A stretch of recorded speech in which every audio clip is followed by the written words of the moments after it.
Friends, मैं रचना Amarnath happy literature channel में आपका स्वागत करती हूँ। तो फ्रेंड्स, इस वीडियो में हम डिस्कस करेंगे orientalism, a book written by Edward Said in 1978। तो इस वीडियो में बहुत सारे इंपॉर्टेंट टॉपिक्स को कवर करने वाली हूँ, तो इस वीडियो को एंड तक जरूर देखना। तो फ्रेंड्स, एडवर्ड सैड के ओरिएंटलिज्म को समझने के लिए पहले हमको ये टर्म को समझना बहुत जरूरी है कि ओरिएंटलिज्म आखिर है क्या। मैं आपको एक सिंपल सा एग्जांपल दे रही हूँ, तो उस एग्जांपल के थ्रू आप समझ सकते हैं कि ओरिएंटलिज्म है क्या और एडवर्ड सैड का मेन आर्गुमेंट क्या है इस बुक में। समझ लो आपके पास कोई बिजनेस प्लान है और आपके कलीग के पास भी कोई बिजनेस प्लान है और आप दोनों को ही अपने बिजनेस प्लान को किसी इन्वेस्टर को बताना है और जो इन्वेस्टर है वो आपके कलीग को पहले से जानता है। तो कुछ ऐसा सिचुएशन आया कि आपके कलीग ने अपना बिजनेस प्लान भी इन्वेस्टर को समझाया और आपका भी बिजनेस प्लान आपके बिहाफ पे इन्वेस्टर को समझाया। तो हम रिजल्ट को अज्यूम कर ही सकते हैं, जो कलीग है अपने बिजनेस प्लान को ज्यादा प्रॉफिटेबल बताया होगा कि इन्वेस्टर के लिए बहुत ज्यादा बेनिफिट होगा, और आपके बिजनेस प्लान को थोड़ा कम बताया होगा या फिर एकदम ही बेकार बता दिया होगा कि एकदम पूरा लॉस ही लॉस है। और क्योंकि जो इन्वेस्टर है आपके कलीग को पहले से जानता है तो उसके बिजनेस प्लान को वो फेवर करेगा। लेकिन सिचुएशन अलग हो सकता था जब आप अपने बिजनेस प्लान को खुद प्रेजेंट करते, क्योंकि वो प्लानिंग आपने की है, आपको पता है कि उसको कैसे प्रेजेंट करना है, आपने उस पर रिसर्च किया है। अब आते हैं ओरिएंटलिज्म में। तो ओरिएंटलिज्म क्या है? It is a study of eastern society. तो ईस्टर्न सोसाइटी क्या क्या कवर करता है? Middle east, complete Asia and far east. तो orientalism is a study of eastern societies, culture, languages, history, arts, laws, ये सारी चीजों का स्टडी को क्या बोलते हैं? Orientalism. But this study is conducted by whom? Western scholars. ठीक है, मतलब ईस्टर्न स्टडीज को किसने कंडक्ट किया है, किसने पढ़ा है? वेस्टर्न स्कॉलर्स ने। और उसने क्या किया? अपने तरीके से उसे प्रेजेंट किया। तो कंक्लूजन क्या निकला कि जो ईस्टर्न स्टडीज है वो सारा बेकार है, इंफीरियर है, किसके सामने? वेस्टर्न स्टडीज के सामने। और इसे अप्रूव करने वाले भी कौन है? वेस्ट के लोग हैं। ठीक है, तो ये एग्जाम्पल से एकदम रिलेट हो गया। तो ओरिएंटलिज्म में एडवर्ड सैड का जो मेन आर्ग्यूमेंट है, जो मेन आइडिया है, वो क्या है कि जो ईस्ट के बारे में जो भी नॉलेज है वो कैसे जनरेट हुआ है? एक्चुअल फैक्ट से नहीं जनरेट हुआ है, बल्कि इमेजिनेशन से जनरेट हुआ है। तो जो वेस्टर्न स्कॉलर्स है जिसने ओरिएंटलिज्म लिखा है, उन्होंने क्या इमेजिन किया कि जो ईस्टर्न सोसाइटी है वो एकदम वेस्टर्न सोसाइटी जैसे ही है, मतलब उनका जो लाइफस्टाइल है, रहन सहन, पैसे, सब कुछ जो है वो वेस्टर्न लोग के जैसे ही है। फिर भी उनके स्टडीज में वेस्टर्न एजुकेशन जैसी क्वालिटी नहीं है। तो फ्रेंड्स, अगर आपको ये टर्म क्लियर हो गया है ओरिएंटलिज्म, तो आगे आपको टॉपिक इजीली समझ में आ जाएगा।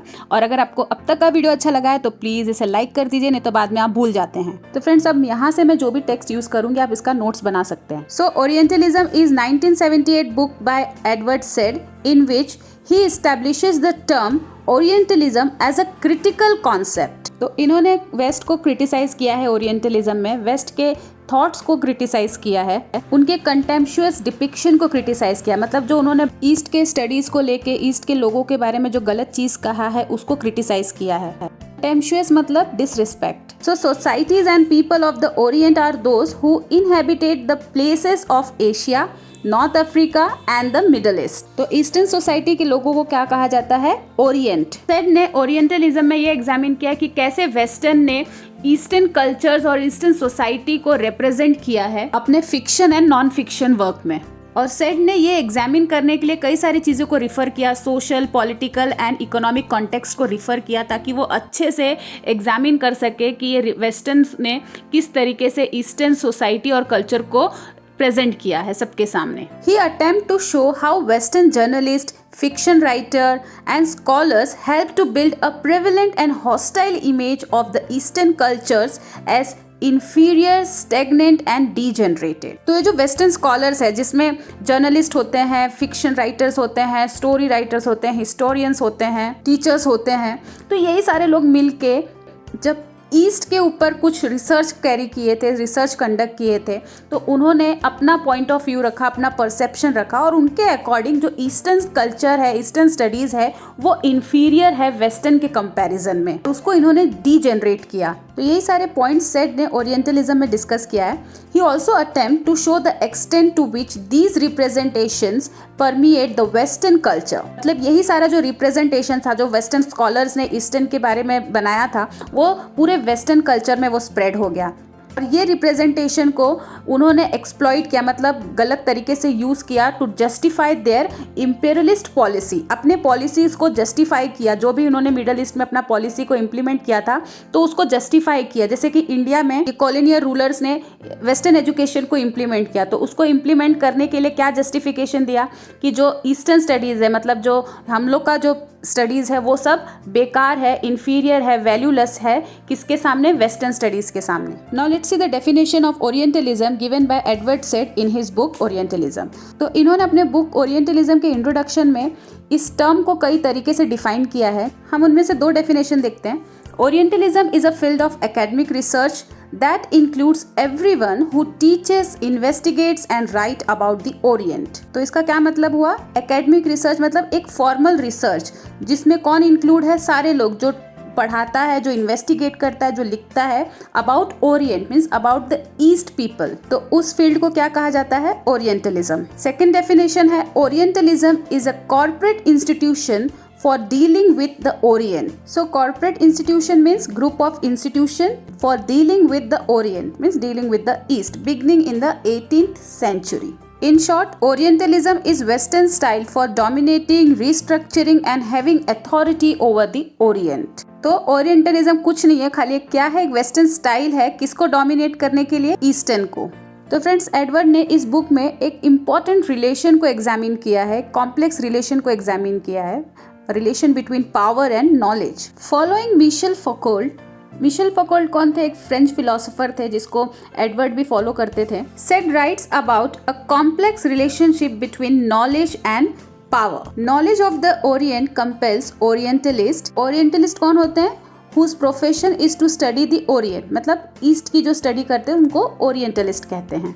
So the knowledge of the Orient compels Orientalists to seek power and domination over the Orient, especially through colonial rule। मतलब जब ओरिएंटलिस्ट ने ओरिएंट्स की स्टडी कर ली, मतलब ओरिएंट्स के बारे में जान लिए, तो इसके वजह से उनको पास क्या आ गया? पावर आ गया, power of knowledge, so which help them to dominate over Orient. तो ये जो ओरिएंटलिस्ट थे, जो वेस्टर्न स्कॉलर्स थे, वो जब थोड़ा बहुत ईस्ट की स्टडी कर लेते थे, ईस्टर्न कंट्रीज़ की स्टडी कर लेते थे, उनके कल्चर को समझ लेते थे, पीपल को समझ लेते थे थोड़ा बहुत, तो ये क्या क्लेम करते थे कि हमको तुम्हारे बारे में सब कुछ पता चल गया है और तुम लोग बहुत ही पिछड़े हुए लोग हो, तुम्हें डेवलपमेंट की ज़रूरत है। तो इस तरीके से ये अपने कॉलोनियल रूल्स को जस्टिफाई करते हैं कि तुम्हारे लिए अभी कॉलोनियल रूल होना बहुत ज़्यादा ज़रूरी है ताकि तुम डेवलप हो सको। एक एग्जाम्पल है ब्रिटिश का, ये इजिप्ट में जाकर अपने कॉलोनियल रूल को जस्टिफाई करते हैं, कहते हैं that they knew Egypt, they knew about its history, its society and therefore what needed at that point is its development। मतलब हम तुम्हारे बारे में सब कुछ जान लिए हैं और इससे क्या कंक्लूजन आ रहा है कि तुम लोग बहुत ही ज़्यादा अंडर डेवलप्ड हो, तो उसके लिए हमारा रूल करना तुम्हारे ऊपर ज़रूरी है, कॉलोनियल रूल ज़रूरी है ताकि तुम डेवलप हो सको। इस तरीके का अपना जस्टिफिकेशन देते थे ये। तो फ्रेंड्स, और भी पॉइंट्स डिस्कस करना है एडवर्ड सेड के ओरिएंटलिज्म से रिलेटेड, तो उसे मैं नेक्स्ट वीडियो में डिस्कस करूंगी। तो इस वीडियो में बस इतना ही। अगर आपको ये वीडियो अच्छा लगा है तो प्लीज़ इसे लाइक कर दीजिए, चैनल को भी सब्सक्राइब कर लीजिए। तो मिलते हैं मेरे नेक्स्ट वीडियो में, तब तक के लिए आप अपना ख्याल रखिए। बाय।